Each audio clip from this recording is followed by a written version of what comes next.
हरे कृष्ण। आज निर्जला एकादशी है। आप सभी भक्त एकादशी के दिन एकादशी की कथा जरूर सुना करो। आज 11 जून 2022 और दिन है शनिवार का। श्री कृष्ण कथा में सभी भक्तों का स्वागत है। आज ये कथा सुनिएगा, बहुत प्यारी कथा और शॉर्ट में सुनाऊंगा। युधिष्ठिर महाराज ने भगवान श्री कृष्ण से पूछा कि हे प्रभु, ज्येष्ठ मास के शुक्ल पक्ष की एकादशी का नाम क्या है? भगवान कृष्ण ने कहा, हे युधिष्ठिर, आज की कथा आपको वेदव्यास मुनि सुनाएंगे। और वहां पर युधिष्ठिर भी थे और 4 और भाई यानी 5 पांडव बैठे थे। तब वहां वेदव्यास मुनि भी विराजमान थे। तब वेदव्यास मुनि ने कहा कि हे युधिष्ठिर महाराज, आपने मुझसे बहुत सारे धर्म शास्त्रों के बारे में पहले भी पूछा है, लेकिन ये कलयुग है। लोग किस ग्रंथ पे कितना अमल करेंगे, क्या क्या अमल करेंगे।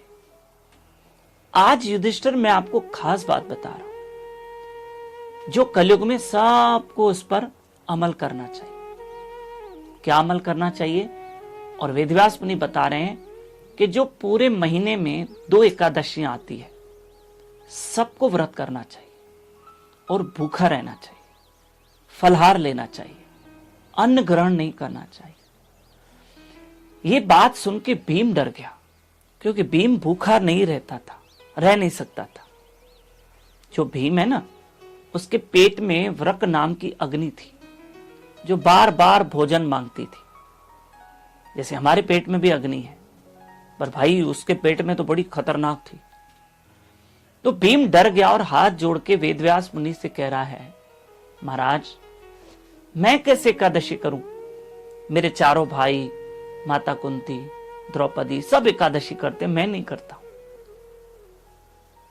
और आप कह रहे हैं कि व्रत करना जरूरी है, और जो एकादशी के दिन अन्न खाते हैं वो पाप खाते हैं, तो इसका मतलब मैं पाप खाता हूं।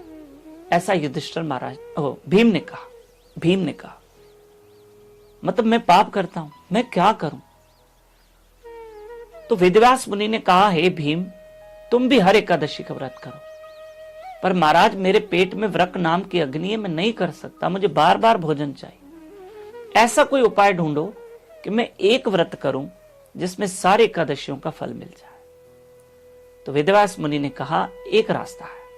ज्येष्ठ मास के शुक्ल पक्ष की जो एकादशी है, तुम उस एकादशी को निर्जला एकादशी करो। साल में एक बार, अगर तुम वर्ष में एक बार निर्जला एकादशी करोगे तो तुम्हें सारे एकादशियों का फल प्राप्त होगा।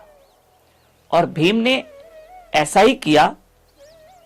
वेदव्यास मुनि के कहने पर निर्जला एकादशी की, जो आज है प्रिय बंधुओं एकादशी, और हम सबों ने भी आज निर्जला एकादशी की है। अब देखो क्या क्या कहा है इस निर्जला एकादशी के दिन, थोड़ा सा सुनना। आज पूरा दिन कीर्तन भजन करना है, ठंडक का सहारा लेना, कूलर एसी का, गर्मी नहीं, ज्यादा शरीर से काम नहीं लेना। भजन कथा कीर्तन दान पुण्य करने का दिन है, पक्का दान करने का दिन है। एक दान मैं भी आपसे मांग रहा हूं। जैसे कल रविवार संडे है, हम गरीबों में अन्न बांटते हैं। महीने का दूसरा रविवार, जैसे आप देखेंगे ना, कल मंथ का 2nd संडे है, हम यहां लगभग 75-80 लोगों में एक गरीबों में अनाज की किट बांटते हैं। आज एकादशी, आप भी दान करो। मात्र आपको 251 रुपए आपको जमा करवाने हैं हमारे संस्था के अकाउंट में, और फिर वो गरीबों में हर महीने किट जाती है। अगर आप इंटरेस्टेड हैं तो ये अकाउंट नंबर दिया गया है, इस QR कोड को स्कैन करके भेज सकते हैं, या हमारे इस कॉन्टैक्ट नंबर पे कॉन्टैक्ट कर सकते हैं। आपका दान हो जाएगा अच्छे दिन पर। कल व्रत कैसे खोलें? कल आपको व्रत खोलना है कैसे, 1 मिनट में बता दूं। कल आप सब एक टाइम पे व्रत खोलेंगे, और मैं आपको बता दूं, सुबह ब्रह्म मुहूर्त में उठ के जल्दी 4-4:30 बजे उठ के हमारे साथ जप करना। आप हमारे साथ लाइव भी रह सकते हो। कल आप सुबह 4:30 से 5:30 बजे हमारे साथ लाइव रहना यूट्यूब चैनल दामोदर दास पे, और हमारे साथ बैठ के जप करना। क्या करना? जप करना और हरि कथा सुनना। और 5:30 बजे के बाद आपको वैसे भी बाद में व्रत खोलना है। और हमारे पूरे भारत का, पूरे इंडिया का व्रत खोलने का टाइम मैं आपको मैसेज कर दूंगा, आपको पता चल जाएगा और आप व्रत खोलना। आप क्या करना? भगवान को भोग लगाना, किसी ब्राह्मण को दान करना। देखो, आज आप दान कर रहे हो, जो किट मैंने कही है वो जरूरी है। आप दान करोगे तो क्या होगा? तो वो भी आपके क्योंकि कल द्वादशी है, द्वादशी में दान हो जाएगा।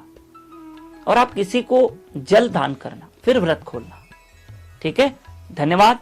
और आगे किसी भी निर्जला एकादशी, द्वादशी की जानकारी चाहिए तो हमारे इस नंबर पे कांटेक्ट करें। हमारा नया चैनल, यूट्यूब चैनल कृष्ण कथा, इसको जरूर सब्सक्राइब करें। मैं आपको ये गुड न्यूज दें, आज ही इस चैनल को हमने लॉन्च किया है। हाँ, आज ये नया चैनल आप लोगों के लिए ओपन किया है, कृष्ण कथा इस चैनल का नाम है।